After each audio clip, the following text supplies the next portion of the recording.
Welcome to Voices in Learning. I'm Tosin. Let's explore what learning really sounds like. Our guest for today is Mrs. Mabel. Mabel, or caregiver, is a professional developmental child psychologist and the founder of Nurture Child Development Limited, specializing in early intervention for neurodevelopmental conditions like autism and ADHD. She serves as a lead consultant for schools across Lagos, implementing evidence-based support systems and safeguarding initiatives to enhance child development. And she'll be talking about neurodiversity and early intervention. Welcome, Miss Mabel. Thank you for having me. Okay.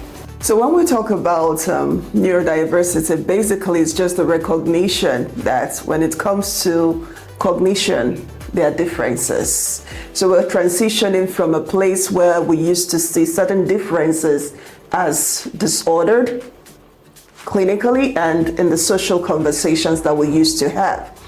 But over time, we have come to realize, research has shown that some things that we tend to look at as disordered are not necessarily disorders that need to be fixed or cured, but essentially differences in cognitive and intellectual processing.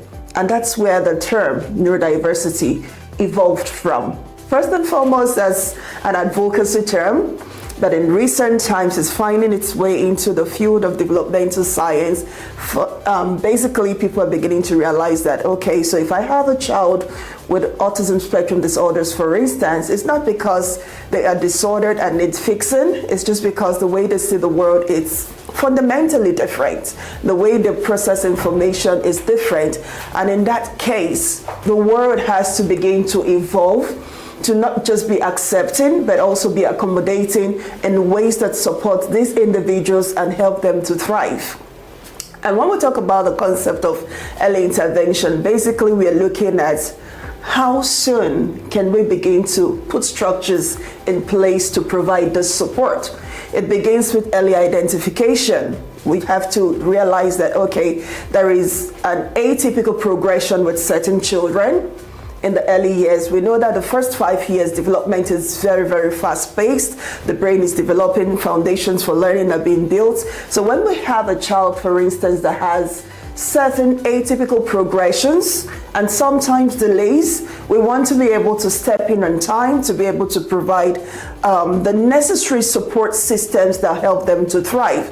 And when we talk about early intervention, we're looking at that support happening within the first 5 years. Really, basically, yeah. So we have a lot of families, parents concerned about speech, because that is the first thing they catch. When they feel, oh, every other child at the age of 1, 2, 3, they're already talking and their kids are not talking. So what can they do? Does it mean every child with speech delay has a form of need? Not necessarily. At least I know my first daughter, for instance, she didn't quite speak on time, and when she started to speak eventually, her vocabulary was not as expansive as you would expect for her age. And what just happened, I had to do an audit of my environment, and I discovered that we had not created that enriching environment that should have facilitated that rich language development. So sometimes when a child has a delay in certain areas, not just speech and communication, the first thing we want to do is to look at the environment. We want to look at the environment to be sure that this child is getting as much stimulation as they should be getting. We also want to look at the degree of impact, right? So if I have a child, for instance, that is just, say, 1 mean behind, right? 1 standard deviation behind, right? I may not necessarily be looking at a disorder, right? I'm looking at these environmental variables. I'm looking at other things that are happening in the life of the child. The other thing I'm also looking at is it something that is across their developmental domains? Is it just language, or there are other things that are also delayed for this child? So when I have a delay that is spreading across different domains for the child, I may want to look further in. And I'm also trying to find out from the parents, what's the history of this child? Where is this child coming from? Right? Was there difficulty during delivery, during pregnancy? Is there a family history here? I want to be able to cross those T's, dot those I's, and then when I get to meet this child, I want to be able to evaluate and determine, oh, is this a speech delay, something that would eventually resolve, or something that we need to take a deeper look at? So it's not every time that a child presents before us that we're saying, oh, this is a disorder, or we're dealing with something atypical and neurodiverse. We also want to look at the different variables that help us to make that decision. Okay, so after checking the environment, trying to find out what the situation can be, if we end up with, okay, we've sorted the environment out and still this child is not meeting the milestone, what are the things we need to do? I know I have an idea of, oh, people run assessment, they do this. So what are the basic things for parents that are not informed?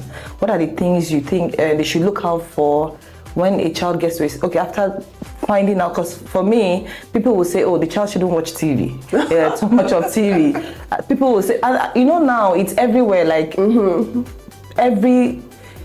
we have a lot of people asking, what is the reason? Why do we have a lot of kids on the spectrum?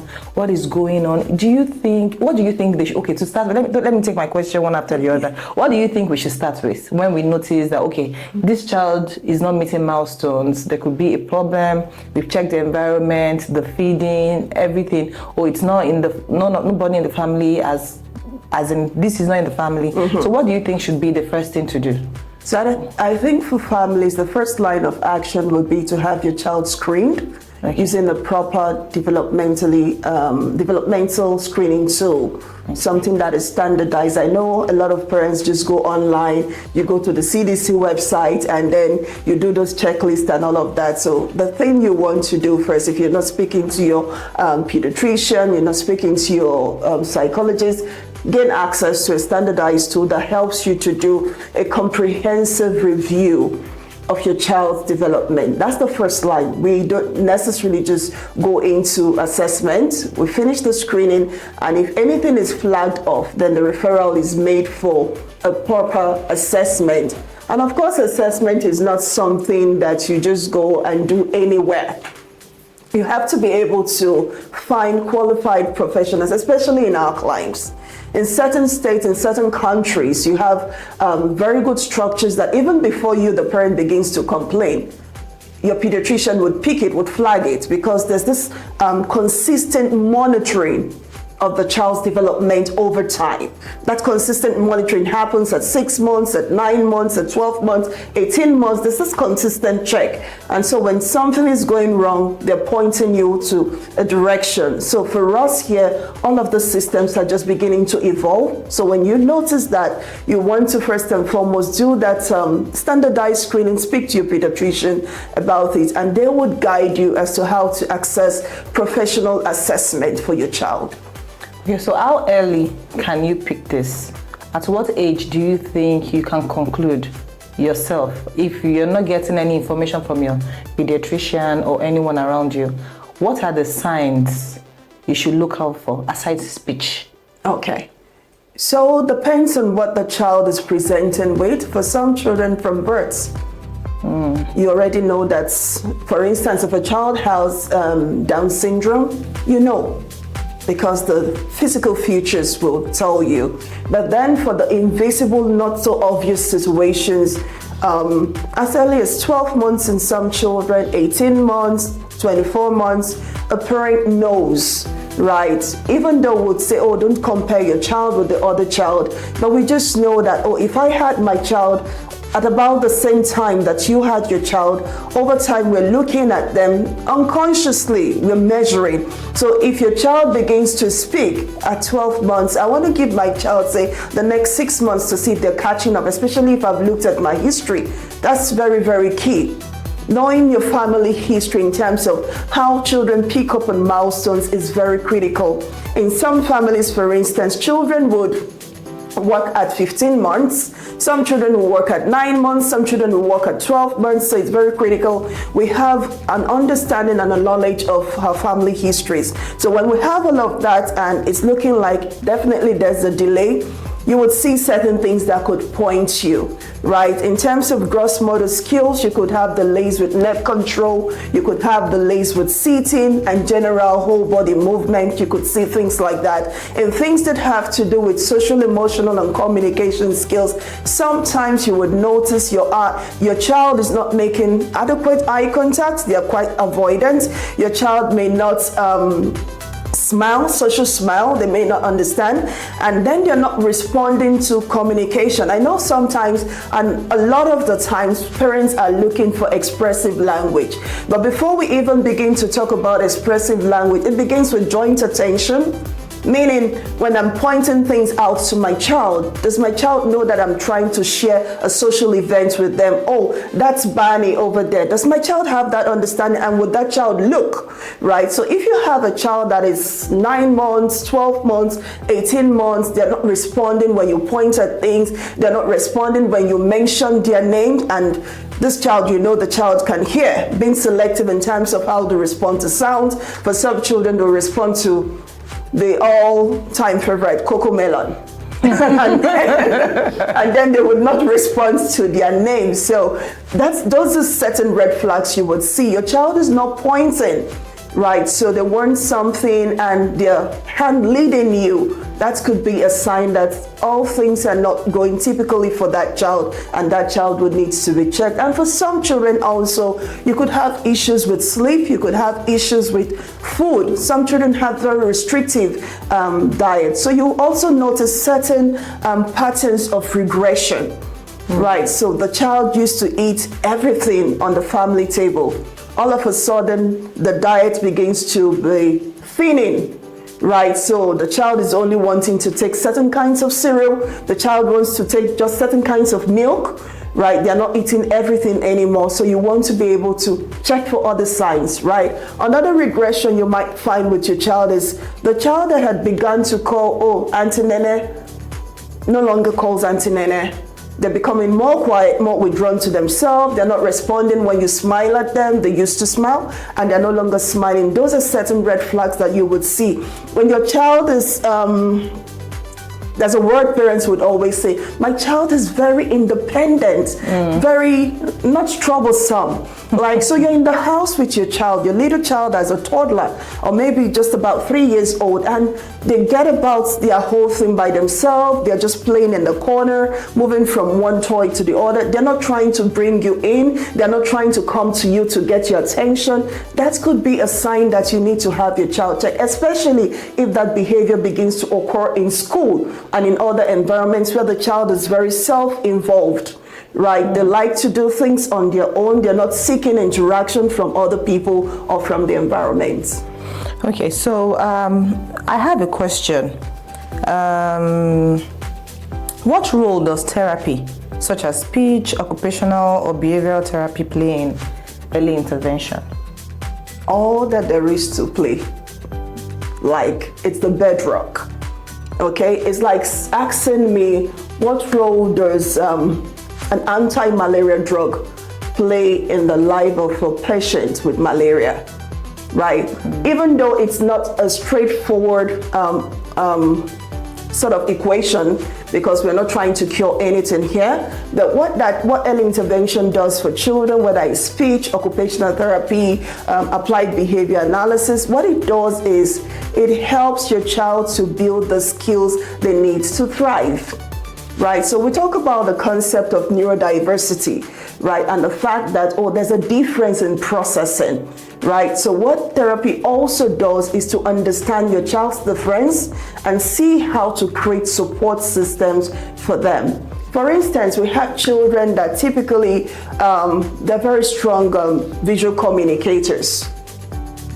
They may not be vocal, right? But they can communicate with pictures. So early intervention is the instrument that we use to set up that communication modality for the child. So this child has come very different, right? Maybe they want to communicate with sign, they want to communicate with picture, they want to use whole gestalt language to communicate. So early intervention and therapy is the toolkit we use to say, okay, this is you. these are the expectations. This is how we can come together and provide support for you. And it makes a huge difference in determining how this child is going to progress, school success, life success, and all of those things. Just sort of builds the foundation for the child, basically.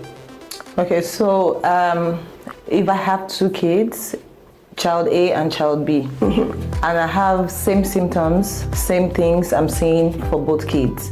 So child A starts early intervention. I mean, as therapist, child B doesn't. So are you saying there is high percentage that the child A is going to come out of the needs compared to child B? Or you think child A is just going to get better than child B? Is it possible, like the big question is it possible for kids with early intervention to come out of this need, and one without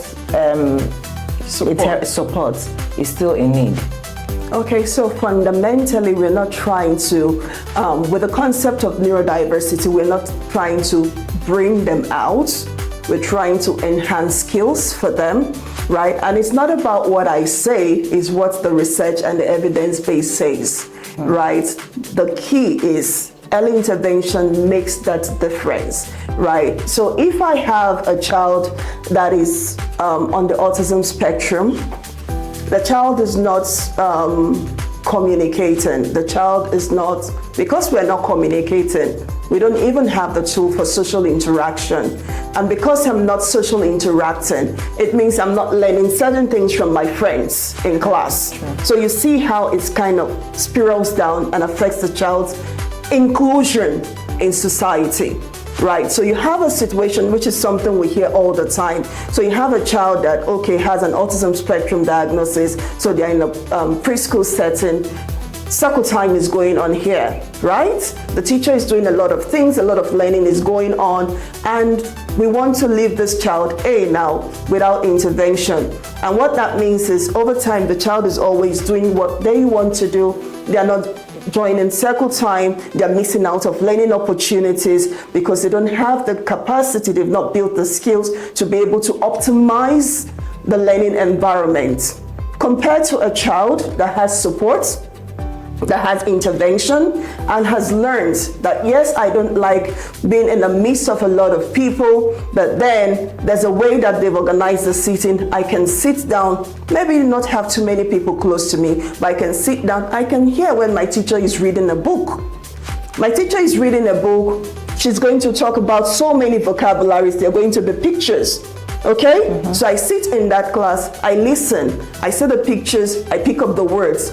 Automatically, when it comes to reading, when it comes to understanding, I have an edge over this child by the side. Because you're learning. Because I'm learning, and because through intervention and support, I've been able to build certain skills. So therapy, early intervention, good quality early intervention is a game changer. Now, with every child that has access to therapy, make that progress. It's a continuum. It's just like you would have on a normal curve, right? Therapy would impact children different ways. Some children will make very significant progress such that intense support would no longer be required. But for some children, it's just about an evolution of the quality of life that they have to access, because therapy ensures that all the support they need, they get it. So we're not looking at a situation where therapy is going to cure,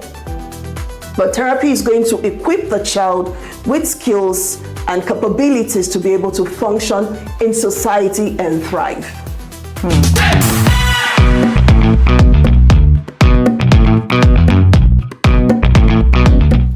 Welcome to Voices in Learning podcast.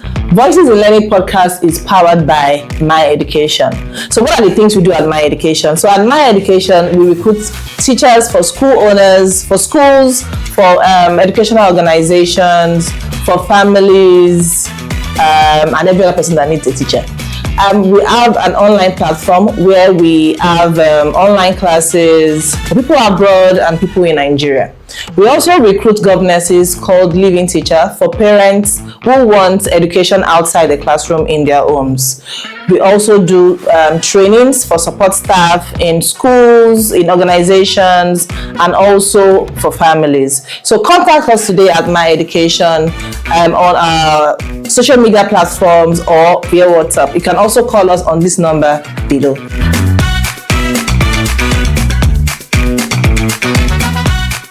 So are you a team inclusive school for a child on the spectrum or center? Are you sure we want to have that conversation?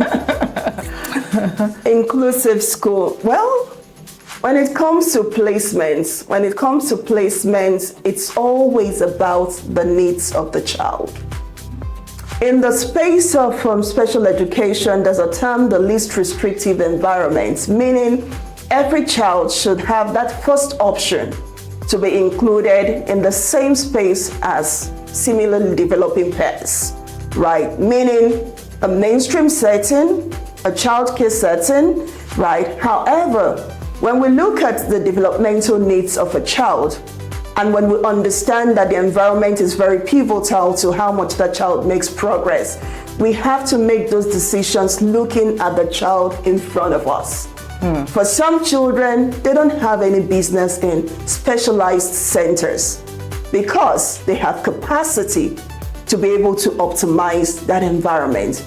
But for some children, not because they cannot be included, but because that environment does not support them in a way that will help them to make progress. If a child is going to be in a mainstream environment, for instance, and cannot understand what is going on and cannot socialize with the other children, is usually very engaged in self-stimulatory behaviors, and the team in the school space don't have the capacity to support the child. But then it feels good to us as adults, as parents, as school people, as disability advocates to say, oh, let's put this child in the place where every other child is. But does it work for the child? Right? So care fundamentally needs to be cascaded, needs to be sort of faced up in a way that is most supportive for the child. And that's also what you use your assessment data to do. Assessment data helps me to know what environment is most suitable for a child. Some children will start out in the specialized center and eventually graduate to the mainstream, right? And for some other children, they're better off starting off in the mainstream school because intellectually they have capacity and they're able to try. The environment supports them in a way that just makes a lot of sense. You don't want a system, which is what we sometimes have. We want to include the children. The schools are not ready. The staff are not equipped to support the child. And the child is just a number in the system, that when the child gets to a point where we no longer can accommodate or have them in our space, that's when we want to transition them. Meanwhile, we've just wasted 6 years, 12 years because we want to put them in a least restrictive environment. It has to work for the child. Yeah. So at the end of the day, know your child. Very key. The first thing to do is also to run an assessment. When you run an assessment, you know where to place your child. Sure. So here in Nigeria now, I know a lot of people, after knowing this situation, after understanding, the environment, Nigeria's environment is not even accommodating. You know, so many parents are living in denial. The environment is not embracing these children. Do you understand? You know, most of these kids tend to be loud sometimes, and parents are separating. Other parents probably wouldn't want their children around them. So how do you think parents can manage this situation? Because I know once the child is confirmed to have needs, it's a psychological situation for the parents, especially the mom. I've heard of so many mothers quitting their jobs just to be in charge, to know what is going on. And I know it goes with a lot of finances, because getting assessment, running an assessment, therapy, getting maybe speech therapy, speech therapist, behavioral, this, that is a lot of money. And I know so many parents come to us at Mieducation also that they need a living therapist because they want something that continues at home. Yeah. They want the therapist to be able to teach the child basic life skills like what you do in the morning, wake up in the morning, you brush your teeth, they model it to the child and all of that. So what advice can you give parents in terms of accepting your child? Because if you do not accept your child, if you don't come to reality, the environment can't accept your child. I believe a parent should be able to love the child enough to take the child out for shopping, for the child to understand. Go for grocery shopping. The child understands money concepts. Do you get what I mean? But if you want to keep the child in the house because you feel it's nobody should see this, like it's a badge that shouldn't be seen around you, then you're not also supporting the child. So how do you, what can you say to parents in this kind of situation, especially the ones that just confirmed the situation and don't know how to go about it? How do they embrace this new journey? How do they enjoy? It's not easy to enjoy it, but how do they enjoy this new journey and also support the child the little way they can? Thank you very much. I must say, we're evolving as a society. There's greater acceptance, right? It's not like before where we had majority of our children being put away. Right now, there's a lot of parents accepting the diagnosis, and it's still not very easy. That's the truth. It's still not very easy for a lot of families. I know there's just that loss you feel as a parent when everything that you sort of planned out for your child. For fathers, sometimes you planned how your child will go for basketball matches with you, how you do and co and all of that. And then you have a child that doesn't necessarily fit that ideal picture of what you had in mind. Well, it's not something you caused by yourself, first and foremost. It's not about what you did or did not do, right? So first and foremost, you need to be easy on yourself. You need to be easy on yourself. This child has come, right? And just like every other child that you have, you need to give yourself the time to process and to accept this child as that child that you have that is worthy of every iota of love that you have. Raising a child with a difference, a neurodiverse child, is not the easiest thing. And for some parents, a lot of times, it's not because, they don't want to be seen with their children. It's a lot of demands, physically, mentally, right? To be able to take some of our children out in the open space because there's a skill gap for some of the children, and then for some of our other children, the environment is overwhelming. So for some parents, they don't know what's going to happen during that grocery outing. So because I don't know what will happen, I don't have control, my safe space might be to leave my child at home. While that is a safe space right now, it still does not prepare the child for the world outside. So we want to look at it as a journey, right? We want to get as much information, understand your child. Parent support groups are very good. They give you information that help you to travel this lane, but understand your child for who your child is. Once you understand your child, you get all the information that helps you to support. You get qualified services. I always will tell parents and professionals, sometimes the things that exclude our children are the skill gaps and the behaviors. If my child can sit for 30 minutes in a church service that's going to spend 1 hour, then I'm in a better place to take my child for that service and say, okay, halfway through service, we're going to leave. That's because my child has the skill to be able to sit for 30 minutes. It's different from a child that cannot sit even for 20 seconds. It means we cannot go to church. So for a lot of parents, I always would advise, it's a lot. Take your time to go through that process and everything, but focus on helping your child gain the skills that they need, the skills for social inclusion, the skills for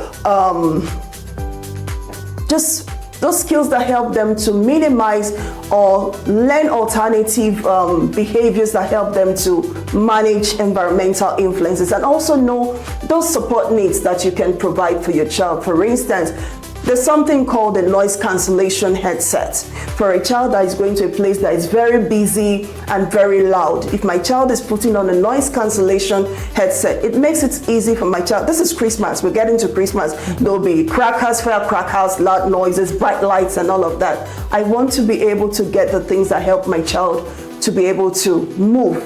If my child is aversive and avoidant of bright lights, it means I probably want to consider some shades for them when we go out. So fundamentally, it's a lot, but let's focus on helping our children build the skills that would help them to be able to access the society even more. And please, as a parent, we cannot overemphasize the place of awareness. Always talk about your child. If you talk to me about my child, I've not heard about autism. When you talk to me, that's one person gained. We always are more supportive of the things we understand and avoidant and afraid of the things we don't understand. So as a society, the education needs to continue. It needs to be ongoing. We need to understand that this is not a disease, it's not infectious, right? If I have a child, maybe that's something we need to begin to do.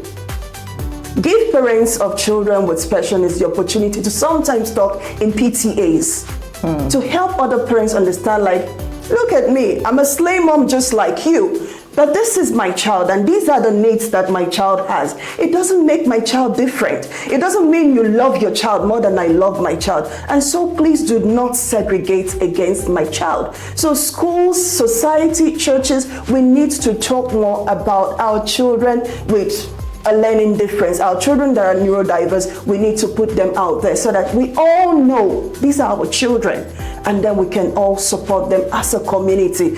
We cannot wish away the term, it takes a village to raise a child. It takes a more committed and a stronger village to raise that neurodiverse child. If a child elopes, it takes a village to understand that, oh, elopement is something that is common with children with autism. So when I see the child, the parent was sharing with me not too long ago, so she has a place where her store is, her business is, and everybody in the community knows her child. A child is a child with Down syndrome, right? And for every time the child leaves the office area and goes on the street, somebody is calling her on the phone. I just saw your child now. Where is she going to? And they're trying to stop the child because that community is aware and they're collectively training the child, responsible for her welfare. So we need to get to that point, and we need to know, if you're listening to this, please, as much as possible, the child with autism, the child with ADHD, yes, sometimes the behaviors are extreme, you don't understand, but please do not segregate. If you cannot support, then give space for the people that can support, but please do not make it more difficult. Through the things we say, sometimes we can be very unkind with our words, with our stares. If you're not helping, stop staring. Okay? Yeah. If you're not helping, stop staring. I like that. Are there affordable or accessible resources for families who may not know where to start? Okay. So affordability now is relative. But when it comes to families that are really, really in need of that additional financial support just to get that basic therapy going on, the organizations that provide sponsorship, the organizations that provide parent trainings, right? Because this is something that is lifelong. I always tell parents, whether you have the money, you don't have the money, the first thing you need to do is to equip yourself if you can. Right, know it, because this child is your child. The child is always going to be with you. And so for families that are on sponsorship, there are organizations that provide sponsorship. There are government-run organizations that provide assessment. There's a CNA at Oshodi, right? So there are those organizations. There are even private organizations that run free bonus services at certain times during the year. I know Patrick's Speech does it. I think Shades of Light does it. I know Mabel does a screening program from time to time. And I think 2-3 years back, we had a program, a 6-month intervention program for families in our own services. So just look out for these opportunities and see how you can access them. But primarily, if financing is an issue, trust me, you want to learn how to support your child, because if sponsorship is withdrawn, it means the ball has been passed back to you and you need to play that game. Okay, so this is our last question for you, Ma. Okay. What is one message you want every caregiver or parents to take away from this conversation? First and foremost, a diagnosis does not change the child you fell in love with while you were pregnant for them. It just helps you understand the reason why they seem to be different. And the other thing is, whatever situation you're in, whether you have all the money for the therapist, the best therapist that the society has to provide, or you're down there in need of financial support, get involved. Get involved. Know what is going on with your child. Know one or two things to do with your child. There's nothing that beats your involvement in your child's development. So please get involved and keep loving your child. Thank you. Thank you for joining me on Voices in Learning. I would love to know what stood out for you. Connect with me, share your thoughts, and let's keep the conversation going. Until next time, let's keep exploring what learning really sounds like. Thank you.